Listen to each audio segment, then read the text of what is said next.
Hi guys, welcome back to In Her Prime. I'm Elise. And I'm Dom. This week we have a pretty chill episode. One of our favorite things to do is a Q&A session. So we're going to do the second half of the episode with that. But I feel like there's a lot going on in our personal In lives. both of our lives. And honestly, I don't think we've ever done like a life update and kind of just like rambled at the start of our episodes. I feel like they're very structured, not very structured, but I think we have kind of our XYZ things that we like to talk about and we just stick to it. But if you guys know, every episode starts off with Peak and Pit. So something really good that's gone on in our lives can be like super monumental, and it can just be as silly as I found a new class that I like and something that sucks and something that we're struggling with. So I'm going to start with my peak because it just... Start with a high. Yeah. I went to go get Botox yesterday, and I'm like driving with Elise in my car, and I'm like, oh, I really, really, really want to do my lips. Get there, we did my lips. Like, it was a need. It was a need. I haven't gotten my lips done in almost 2.5 years, and my Botox, it's been like 8 or 9 months. So I was like, I'm definitely due. And you're in a glow up refresh. A glow up period. I'm in my glow up like moment. Yeah. But anyways, I didn't get numbed. Which no, you don't understand. I need to explain how this went down. It was insane. Because I was sweating sitting in the corner. Oh my God. So Dom is sitting on the table, and I'm like, you know what? Yeah, just get. And I said, I was like, yeah, I'm gonna get my lips done. In the moment. Yeah, in the moment. I was like, I'll do half syringe, and the girl was like, perfect, half syringe, quick. No warning. The chick comes over, stabs your lip with the needle, and I am like, whoa, yo. No numbing. And I'm like, this is so quick. Like, this is a shocker. Yeah. We're like, okay, you know what? We're getting through it. Next thing you know, the needle is all the way through her lips, and it is like she's pulling on that. And Dom is like over here, like, ow. Gagging. I was like gagging, holding this stuffed toy, and I was like, I could feel Elise staring at me. No, I'm like dripping with her sweat eyes in the like corner. Piercing. I'm dripping sweat. I'm wearing like Lululemon leggings, a bolero, seeping through my black shirt. I'm like, I am wet. Like, I am soaking wet. Long story short, I needed it. So that was nice. They look really good. So that is my peak. Yeah. The fact that I got my lips. Yours.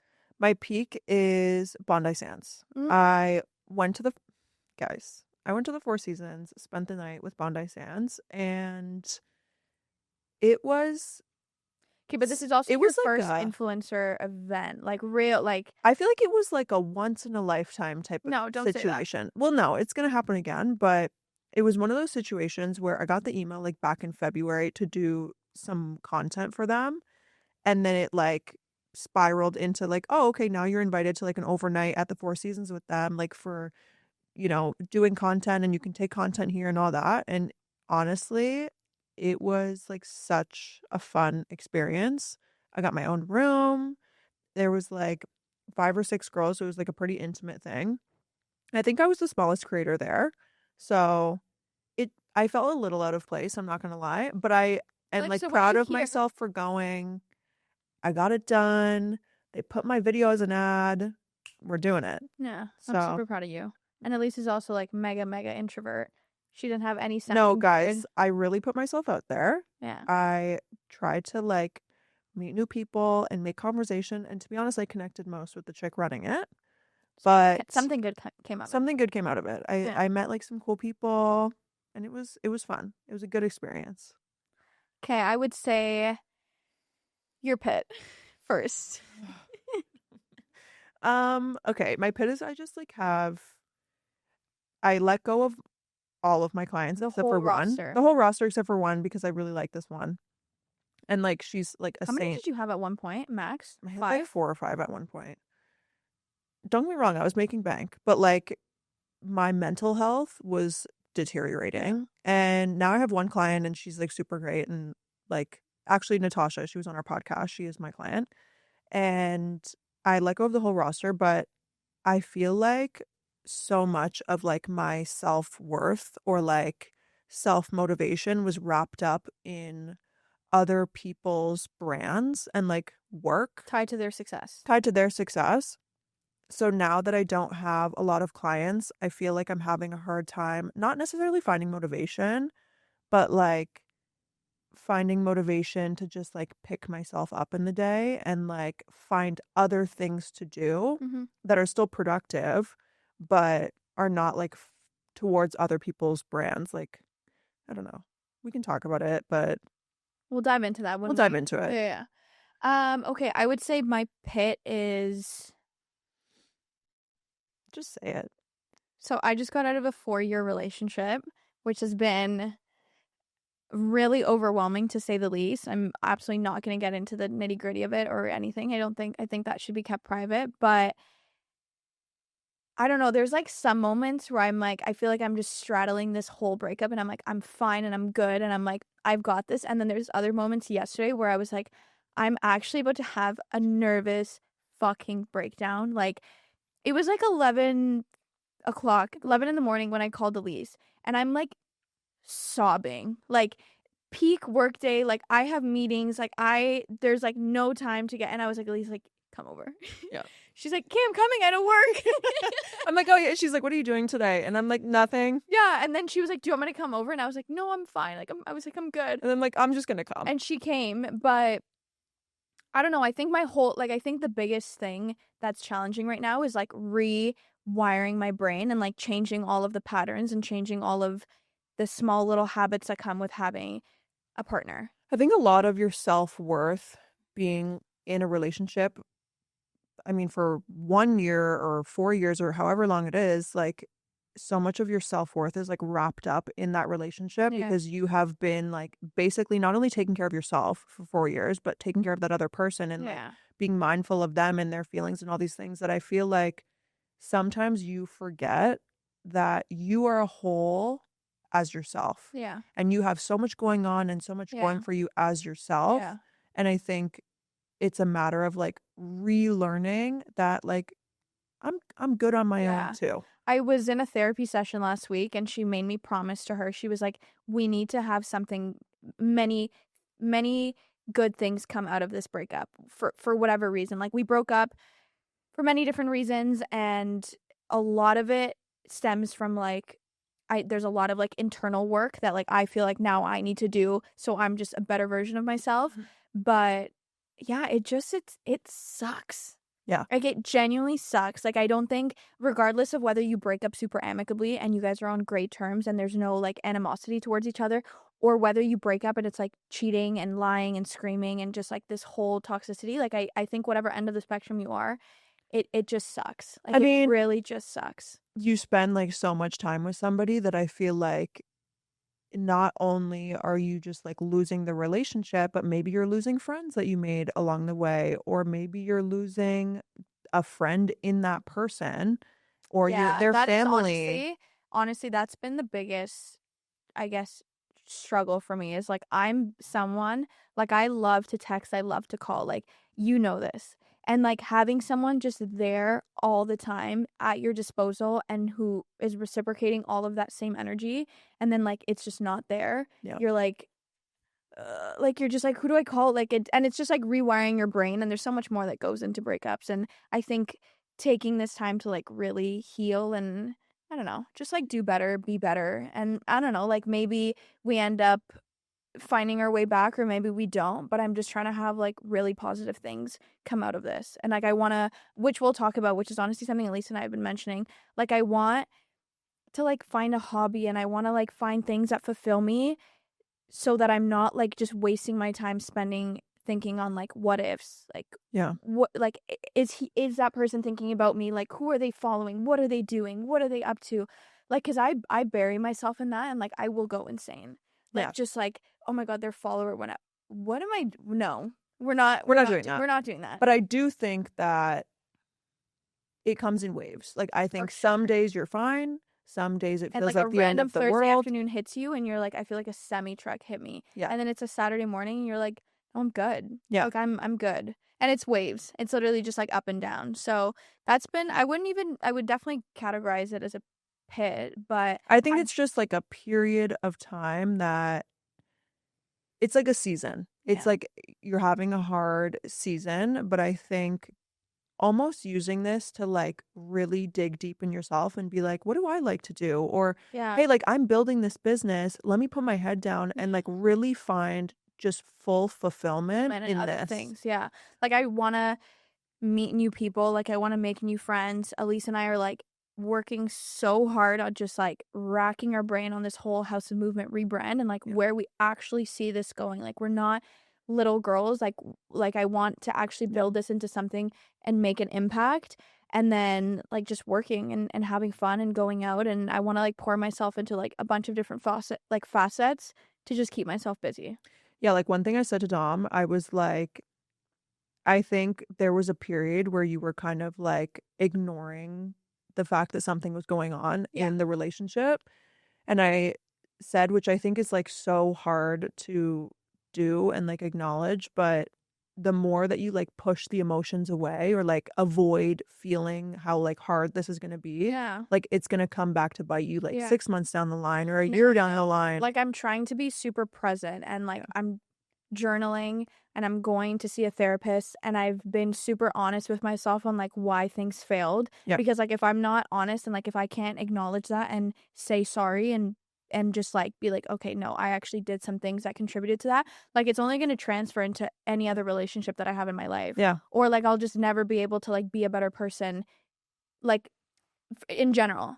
And I think a lot of people make the mistake of when they break up that you just like ignore it and you like go the negative route of just not doing anything to like heal the inner, or you rebound or you find someone new right away and you start dating someone 2 months later. Like no, like I genuinely just want to like be present and like feel it. I have a friend of mine who's just like, she always used to say this to me, and I don't know why. She's like, don't be afraid to just like feel it, feel it, feel it. I'm like, I don't know what that means. Yeah. But she's like, just cry. Like literally just sit there and cry. And like I've been trying to avoid having these like little like just moments, but I'm like, no, like I feel like when I cry, I like let out the emotions, and then I sit back and I think of what I was thinking about before I started crying, and I'm like, okay, no, you're okay. Yeah. Just let it out. That's honestly like, I feel like I cry a lot. Like I cry like multiple times in a week, and sometimes I say to my boyfriend, I'm like, okay, I'm just gonna cry for like 2 minutes, just because I feel like crying. I'm such an emotional person. I get so overwhelmed so easily, and I want to just like let it out. Sometimes like that 2 minute cry just like gives you the energy to just pull it together, and you're like, okay, now I'm fine. Like I just feel like that pent up emotion, like I just need to get it out. Yeah. And now I can keep it pushing. Messages me like twice a day. She's like, get it together, Dom. I'm like, okay. Yeah. I'm like, I'm good. Like I have like a moment, and then I look at how much I have to do for work, and I'm like, I don't even have time to do this. I'm like, I can't be going through a breakup and lose my job. Like I need to like pour myself into something, and I want it to be like positive things. But I do think there is like such a difference in positive energy that comes from building your own thing, because don't get me wrong, like I'm going to use myself as an example. I let all these clients go, and I don't really have, not that I don't have a lot to do, but like I don't have a lot of like client work to do now, having one client. And I feel like you can take that and say, okay, now I have time to pick up another client, so I can like add it to my to-do list every day, which is, in my opinion, like the easier route. Mm-hmm. Or you can take the harder route and say, you know what? I can, take all of these tasks that I was going to do for other people, and now I can do them for my own business. And it's going to be harder, and it's going to take self-motivation, and it's going to take a lot of like discipline to sit down and get it done. But it's the harder route, but it's going to bring more like growth and more pros to like my life over time. For sure. And I think it's the same with a breakup. Like obviously, yeah, you can put more time and energy into like your 9 to 5, and that's great. But I think there's like something to be said for like building something on your own, 100%. whether that's like content or your business or getting a hobby, like something for yourself that you can like pour energy into that is like fulfilling to you because you're building it for you. Yeah. Yeah. Elise and I are in the middle of this just rebrand for House of Movement. And honestly, it's been a long, not a long time coming, but we've definitely been just talking about it casually in conversation, like every time we have an event or whatnot. And I think I can speak for the both of us. Like, I think we're a little bit burnt out with what we're doing. And at least for me, like, there's a lot of moments that I feel discouraged because you see a lot of people in Toronto now doing the exact same thing. Like, we're on TikTok today, or we're on FaceTime today. Literally another girl doing this exact same. Okay, before we get like any hate, community events and social clubs and House of Movement is not like, we didn't start it. Like, we're not pioneers, and like we're not the first ones to do it, but I think I can confidently say we're one of the first people in Toronto to like take it to the level that we've tried to scale it to. And there's like been a lot of other things doing the exact same thing that we're doing, using our exact same sponsors. The captions are the same. The wording is the same. Like, it's verbatim, just like a different version The of thing us. is like, oh my gosh, like even down to the sponsors, like be a little creative. I think it's fine to pull inspiration. Like, we pull That's fine. so Like much we pull inspiration inspiration from everyone. but anyways, my point is there's a little bit of, like, I feel discouraged when we see everyone doing the exact same thing, because then we're like, oh my god, like, now we need to pivot, we need to rebrand, we need to have a different strategy. But anyways, we're doing this rebrand. That was kind of what I was saying. I mean, I think the thing is we've been doing events for like over a year and a half now, and like I feel like last year we were one of the very few people running events to like the scale or like the type that we were doing. So it was like I think really like the easy. intention of what we were doing. Like, there's a lot of events in Toronto, but we put a huge emphasis on community, meeting like-minded women, and this being more than just like a workout class. Yeah.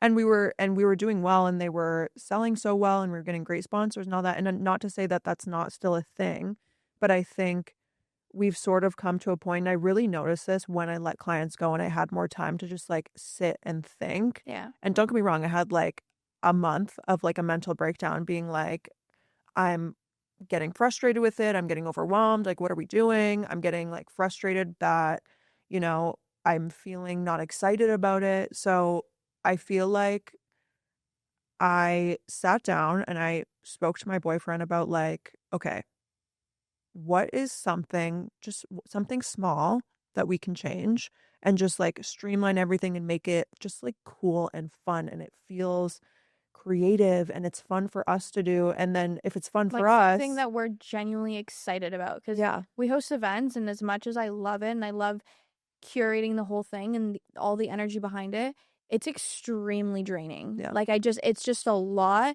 And I feel like Elise and I, we put a lot of pressure on ourselves to, when we see it unravel, and if it doesn't go the way that we want, or if there's hiccups or yeah, there's roadblocks, like, it's just a lot of pressure. And we want to have multiple different things that House of Movement can offer that is more than just events. So yeah, obviously, like, I don't want to talk too much about the rebrand and like all the ideas that we have in mind, but that's definitely something that like is in the works, which is why we've decided to stop doing events for the summer. yeah, And like, I genuinely think we just like want some time off and yeah, just like focus it into the podcast, into just doing our bi-weekly newsletter, and just like figuring out when we come back strong in September, it's like we're like hitting the ground running and like we yeah, know what we want. Because I would rather take some time off than half-ass events and not be proud of the work that we're putting out there. yeah. And like take some time, take the next 2.5 months, which to be honest are gonna fly by.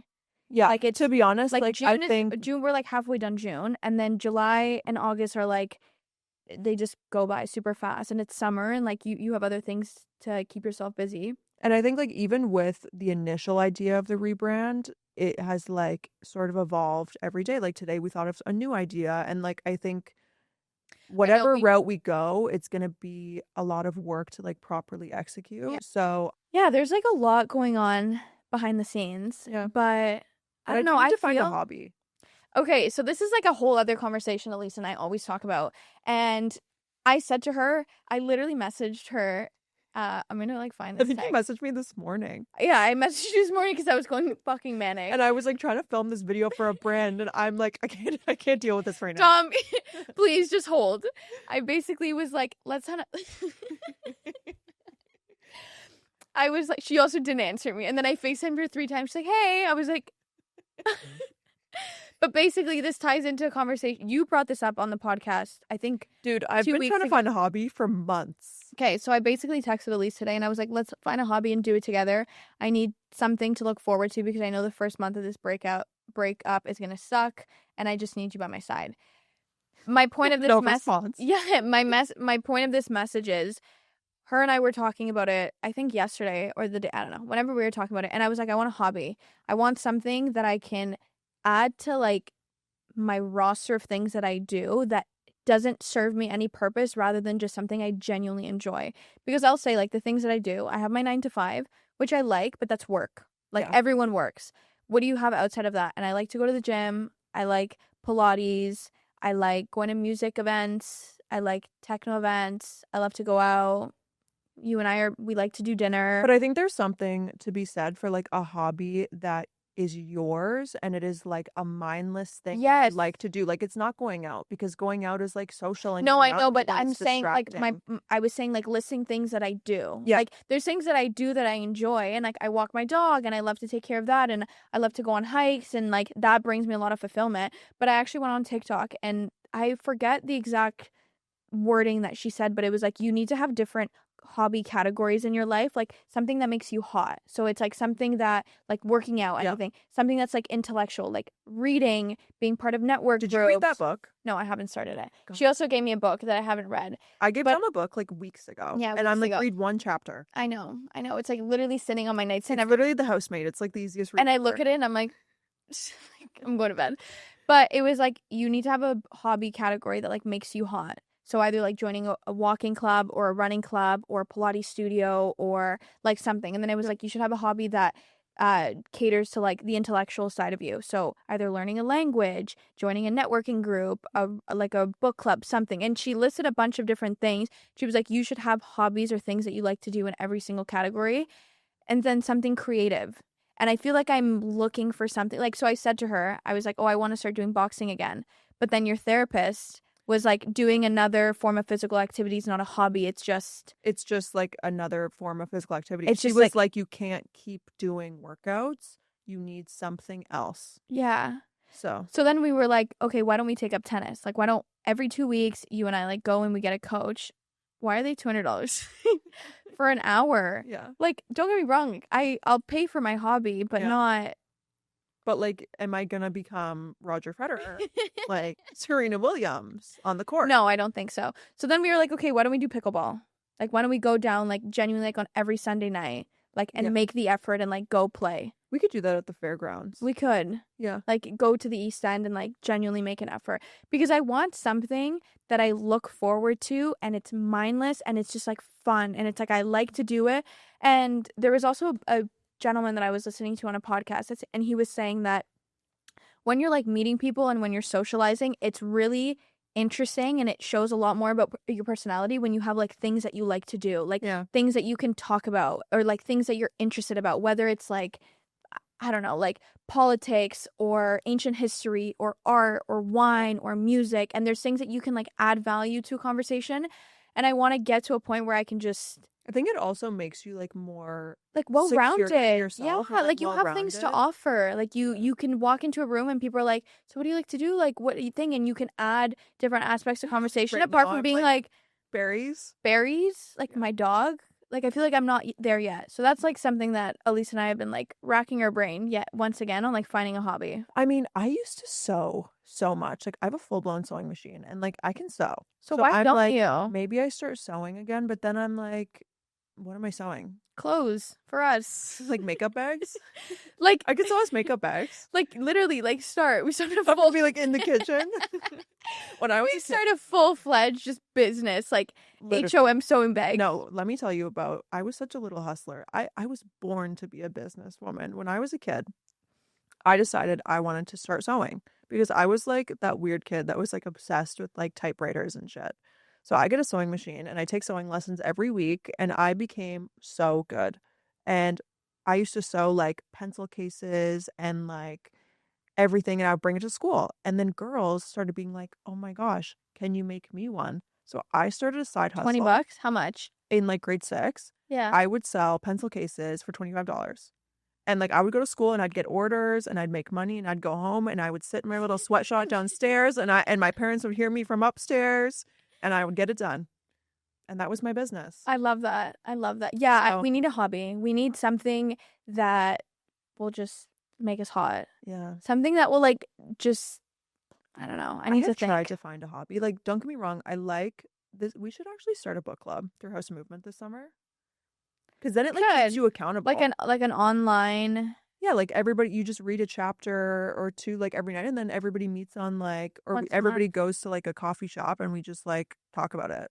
My mom's in a book club. My mom started a book club with her friends, but it's no longer a book club. It's literally just go to a cottage and you just drink wine and they pass out by like 5 p.m. True. Because they're all like, they can't handle the wine. Screw the books. Screw the books. Did you read it? No. Okay. Oh, no, it's fine. Okay. Think we can hop into the Q&A portion. You have them on your phone. Did you I wrote some down. We got a lot, so let's kind of pick and choose. Somebody says, I'm possibly quitting my job and I work in a really toxic work environment. It's been really affecting my mental health. I've been bouncing back and forth if I should do it, if I should stay, or if I should leave.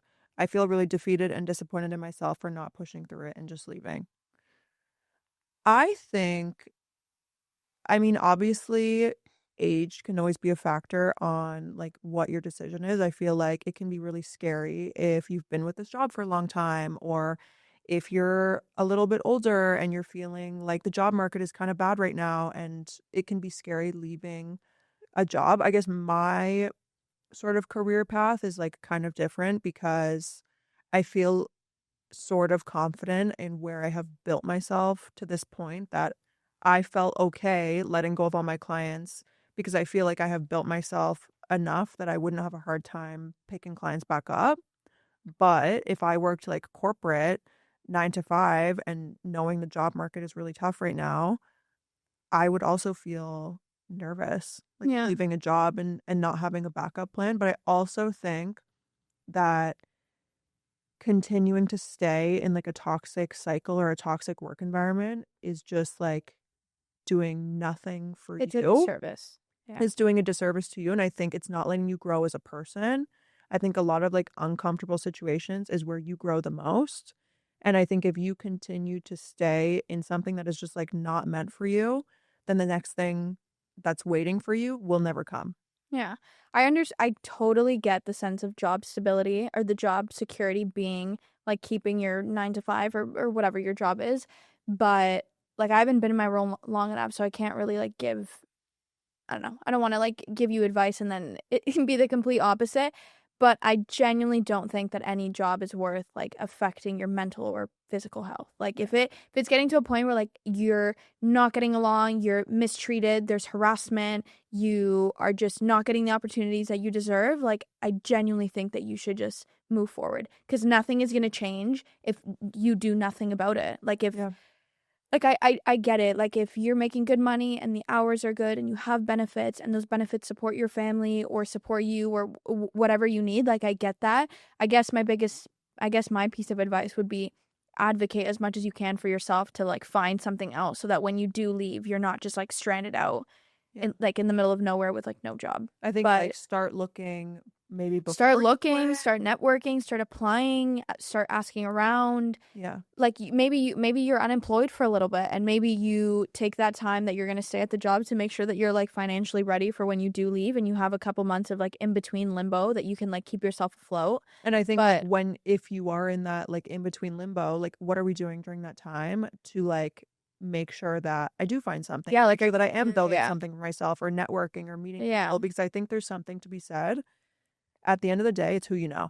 Yeah. And like I'm not from Toronto. I built all the connections on my own and the connections is like has gotten me so far. Mhm. And like the brands I've worked with was strictly through meeting different people and like I think being able to put yourself out there and just like go to networking events and like go and meet people. Like even we have an event on June 26th and it's like sort of like a sit down talk where we're listening to somebody like a mental health expert talk.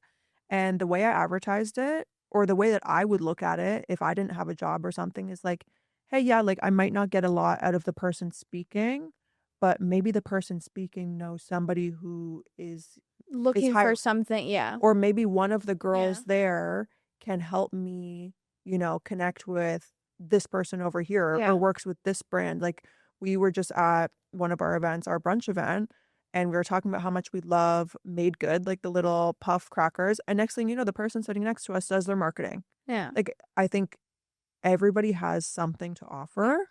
It's just like putting yourself out there to learn what it is. Yeah, and to be accepting of it. Yeah. For sure. Okay, next question is I have a question for Elise. How did you get into modeling and what was your experience? Can you tell us about what you learned from it and why you switched out of that career? Okay, so I started modeling when I was 15.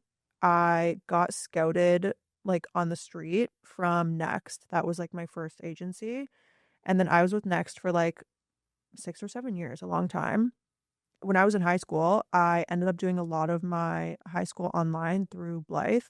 So I could come and stay in Toronto and do work up here. And then pretty much from the start, like I was branded as high end. I don't know how they brand. Like I can look at somebody now and tell you what you would be branded as. Like a blonde hair, blue-eyed girl would probably be branded commercial and they would probably make more money than somebody who was branded high end because commercial would be like The Roots or it would be Urban Planet Joe or Fresh. Gosh, Joe Fresh, stuff like that. And that stuff pays a ton. Like e-commerce pays a ton. But I was branded high end, which meant I was going to do like runway or I was going to do Gucci or whatever it was. The problem with high end is you have to be a size 00 because all these high end fashion brands want you to look like heroin chic. So, as like a kid, that was hard because like I'm tiny, I'm not getting my period, and I'm like already as small as I can be, and it's still not good enough. But I met a lot of cool people. I was able to sign to an agency in New York, and my New York experience was like, it was all right. I first day, like meeting my new agent, she told me I was too fat. So How old are you? I was like 16, 17. What size were you? I was like a 24 waist. And now I'm like a 20 fucking 7. Like definitely not small enough now. But I had like brands that I would consistently work with, like Brandy Melville or like I was really into the beauty brand, so like a MAC Cosmetics or like a Sephora type of thing. I really liked it at the time and I got to like get out of school and come and I was good at it. And I was at one point put at like top of my agency, which was like it felt like a good accomplishment at the time. But then like I kind of just got tired of like watching my weight is like why I stopped. And then when I moved back to Toronto a couple of years ago, I left that agency and I signed with Dulcedo. So I'm technically still with Dulcedo. They'll offer me jobs here and there, but I just think I like fell out of love with it. Like I think you kind of get worn down over the years and like there's such a hyper focus on what you look like and like some days I just like I want to eat that piece of cake and like I don't want to think twice about it. Mm-hmm. And I remember when I was a kid, I would have to get digitals taken at the agency and they used to always say like bring your bathing suit for digitals and I never used to bring it. I always used to like forget Forget. because I dreaded it. Like I was like no, like they're going to measure me, like they're going to put the measuring tape around my waist at 16 years old and like tell me, I got to lose an inch or like tell me I got to I can't stop imagine that. taking, Soul Cycle Like, yo, because you're it's making my fat. thighs too big. Yeah. So At least you're fat. Like, I mean, look, some people are like built for that industry. Like if you got a high metabolism and you were rocking it, like you do that. But I think though that's just a really cool experience. Like I, when I I would say yeah. it was a really great experience. I met so many people and I feel like my dad didn't want me to go to university right away. Like he wanted me to move to New York and keep modeling and because I was kind of in that point where I could have done it. Mm-hmm. But yeah, like I think I just was sick of like the hyper focus on like what I have to eat. I was like had an unintentional eating problem at the time that I like look back And you're now like, oh, that was an ED. and that was a problem. Yeah. And yeah, I mean, it was fun and it's great and like I still do it here and there and like I still have a great time with it. Mm-hmm. But I think I enjoy it more now because like I'm not concerned that like this is my one and done career. Like if a brand doesn't like me or a brand doesn't choose me at this casting, I'm good. Like Mm-hmm. I got other things going Mm-hmm. on. So, yep, that was that. It was a time. Somebody says, "What's the hardest part of starting a business as a woman?" I know what mine is. What? I don't really have one. Pitching to brands. I feel like Oh I yeah, have come to realize we've talked about this. I've come to realize recently that I think if I was a man pitching to brands, They would take I you would more get seriously. further and they would take me seriously. Yeah. I feel like, don't get me wrong, like we have, brands that want to work with us through gifting and whatever, but I feel like the sort of struggle point that we have is like securing paid brand deals. And I was talking to my boyfriend about it and he was like, Yeah. I'm gonna be honest, like I think if I I pitched this, like I think it's just like because you're a girl. Yeah.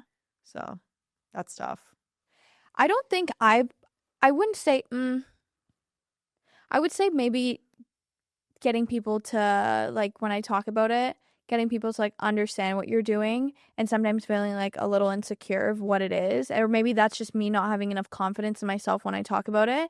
But I would say that is like my biggest. What did somebody say to us one time? Like, how's your little hobby or like a Yeah. side project going? Or like, And I how's your little brand going? was like, it's And good. I'm like, it's not a little brand. It's actually like one of the biggest social clubs in Toronto. Yeah. But So thank you. you shut your mouth. Like stop talking. So take a seat. Thank you, though. Yeah, I would say that is like my biggest struggle. Yeah. It can be tough out here.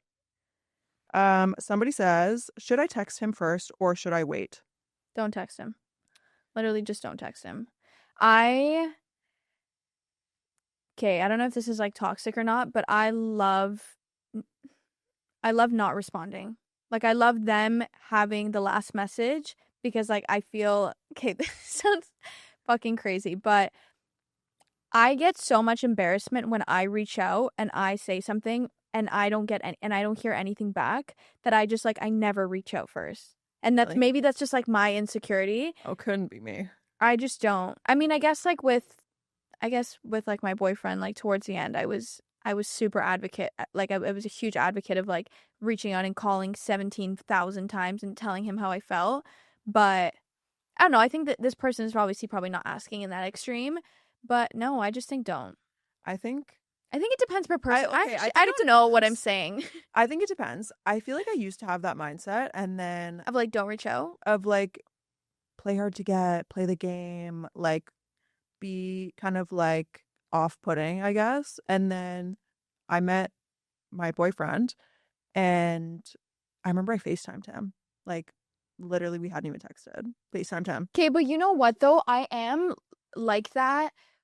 I have been like, I don't know. I think it really just depends on just like the person and the vibe because like I've had guy friends in the past where I was just so forward because it felt so natural and it felt like there was this space. Like I felt like we've created the space for me to just like pick up the phone and be like, hey, like, what are you doing tonight? Instead of like, hey, I could have texted you and like maybe you could have ignored me for 2 hours. Yeah, or I'll just call you. Or I'll just call you like see you right we'll here just, if you like, want me or not. We'll just talk right now. Yeah. I guess do what feels right. Yeah, sometimes I think like, you know what? Like let's just figure it out right here and right now. Like, do you want me to know? Yeah. Like, I'm asking you point blank, gun to head, do you want me? I literally remember a week after seeing him, I was like, and guys, this is what made him date me. I was like, look, if you're seeing other girls, that's fine, no problem. Don't call me. But you won't be seeing me. And then he was like, ooh, okay. I don't think I've ever said that. Sometimes I'm you just like, gotta we say can it. see them all. We can all see them together. Okay, last one. Do you believe in right person, wrong time, or is that just an excuse? I don't know. I feel like you can't ask me that right now. Do I believe in right person, wrong time? Okay, I'm going to answer this question now. I'm going to answer this question based off of what I'm feeling right now, and I'm just going to be fully transparent. I feel like, for example, I'm just going to say boyfriend, me and my boyfriend, my ex-boyfriend, whatever you want to call it, I genuinely feel like I can relate to that statement of like right person, wrong time but I don't know, because I think like if there's so many things that we need to work on, like maybe it's just not the right person because like maybe with the right person but then I think of like relationships and I think of my parents and just other relations that I've seen around me, like nothing is perfect. Yeah. And there's a lot of things that you need to work on beneath the surface of like internal trauma, like internal, or I'm saying like past trauma and just character traits that like maybe don't fit with your significant other. But I do think that people can come back to each other. I think people come back to each other. After not a long period of time. Don't a month. You're not coming back to each other a month. No, I don't Nothing think that changed. counts. But I think months, 6 to 8 months, maybe a little less than a year of like you guys actually like taking the time and like working on the things that it didn't work. Like I would like to think that me and him could be like right person, wrong time, but maybe it just genuinely is just wrong person, Sometimes right time, and like he's supposed to teach me something. Right? I don't know. I actually like don't know how to answer that. I mean, I think every person is here to teach you something. For sure. Like I think back to like, why did I go for those people? Like, oh my gosh, I'm embarrassed of myself. But now I'm like, but those people or those like situations that made me really sad or that made me really angry led me to where I am now. And like same with friendships. Like I think people can be in your life for a season to like teach you something or show like that ugly part of yourself and you're give like, you I a actually chance don't to like work on that. it. Yeah.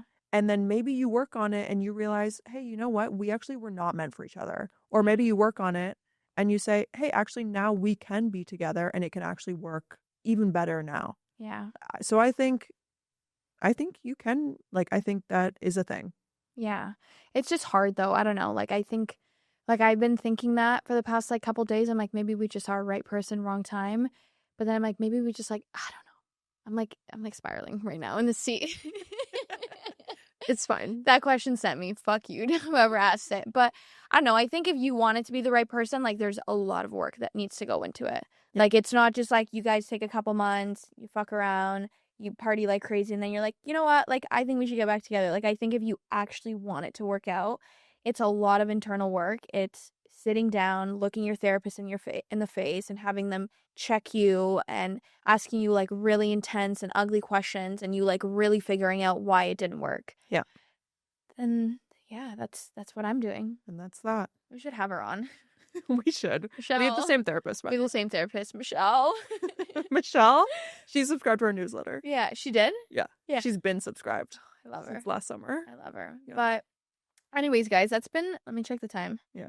It's been about like 45 minutes of us just rambling here. I don't know, I really like today's episode. I really like having no structure and kind of just rambling. Elise and I can talk about anything, but I hope you gained something or you found some interest in today's episode. I think it was fun to do a little bit of a life update. Elise and I got personal, quite personal, which like we never really do because I try and keep it super PG. But I think if I'm doing a podcast, like I need to add some substance to it and talk about things in my life and things that are genuinely affecting me. I also think more people relate than you think. Like I think more like when I've had like hard times, like I'm over here like looking it up on TikTok. Yeah, this girl's like ChatGPTing everything. She's like, I don't know what to do. I'm going to ChatGPT it. I'm like, just talk to me, girl. He knows me so well. Because he, like, this girl knows her blood type and her SIN number if she asks for it. But, yeah, and I love doing Q&As. Yeah, I think, like, these are the type of questions that, like, maybe don't normally come up in our day-to-day conversations. And it just gets us to think a little bit differently and just be raw and authentic. But, yeah, now we're going to film another episode. Yep. So let's wrap this one up, have a sip of water, and get it going. But guys, thank you so much for watching as always. Yeah. And we'll see you next week. Okay, bye. Bye.